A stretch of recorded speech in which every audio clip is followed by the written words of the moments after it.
네, 이부진 호텔신라 사장이 남편인 이무재 전 삼성전기 고문과 이혼 소송을 벌였는데 일부 승소했습니다. 어떤 내용인가요? 1심하고는 다르게 재산 분할 금액이 조금 올랐습니다. 네. 증액됐다라고 볼 수 있는데 50억대가 올라서 총 141억 원을 재산 분할로 지급하라.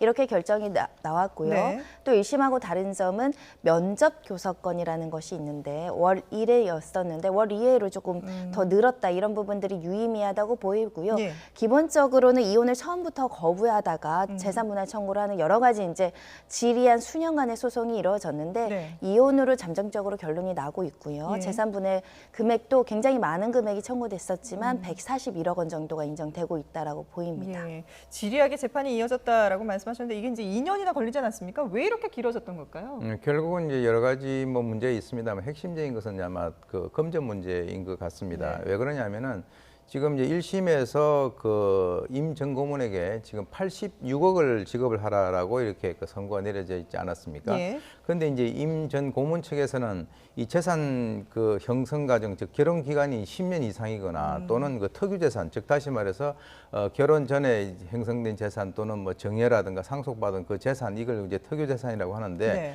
그 특유 재산 형성에 있어서 기여가 어느 정도 인정될 경우에는 이 특유 재산도 재산 분할에 그 대상으로 삼는다라고 하는 최근에 법원 판례를 들고 이 재산 분할 규모를 대폭 올려야 된다라고 하는 이런 주장을 했기 때문에 그 동안에 있어서 상당히 오랜 시간이 이제 걸렸고요. 네. 그래서 이제 이런 것들이 이제 결국 이번에 이제 2심에서는 결국 55억이 증가가 됐죠. 그래서 뭐 어느 정도 일반인들은 굉장히 뭐 55억이 증가됐다라고 하는데 전체적인 그 바로 이 재산 규모에 비하면 그렇게 크지 않는다라고 하는 그런 것에 대해서는 지금 임 전 고문 측에서는 아직도 거기에 대해서는 좀 불만을 갖고 있는 것으로 보입니다. 예, 말씀하신 것처럼 임 전 고문 측의 대리인은 이 임 전 고문 측의 입장과는 좀 다르다. 다른 부분이 있어서 여러 가지 의문이 있다. 이번 재판 그 결과에 의문이 있다라고 얘기를 했는데 그렇다면은 상고를 또 할까요?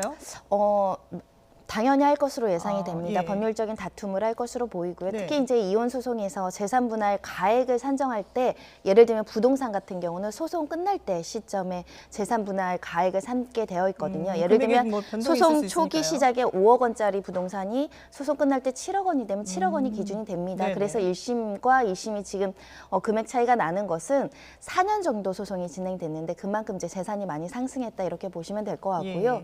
법조계에서는 이 사건이 굉장히 유의미한 게 재판부에 대한 기피 신청이 대법원에서 받아들여졌다는 거죠. 보통 재판부에 대한 기피 신청은 기각되는 사례들이 훨씬 많은데 네. 이 재판에 대한 불공정성이 의심될 수 있는 상황이다라고 대법원에서 기피 신청을 받아주고 예. 재판부가 재배당되는 여러 가지 경위로 이렇게 사건이 길게 오랫동안 이제 소송이 진행이 됐는데 네. 여기서 끝이 아니고 또 대법원에서 최종적인 판단을 받지 않을까. 그리고 재산 분할을 어떤 건 재산 분할 대상으로 삼고 어떤 걸 네네. 뺄 것인지 굉장히 중요한데 2심 재판부도 대부분의 주식 재산은 투규 재산이라고 분할 대상으로 삼지 않은 것으로 보입니다. 네. 근데 이런 부분에 대한 주장을 이무재 고문 측에서 다시 한번 대법원에서 판단해 달라라고 할 것으로 예상이 됩니다. 그렇군요. 자, 이무재 전 고문 측에서 상고까지 제기를 할지 또 저희가 한번 지켜보도록 하겠습니다. 지금까지 뉴스픽 오윤성 순천향대 경찰행정학과 교수 그리고 손정혜 변호사와 함께했습니다. 두 분 말씀 잘 들었습니다.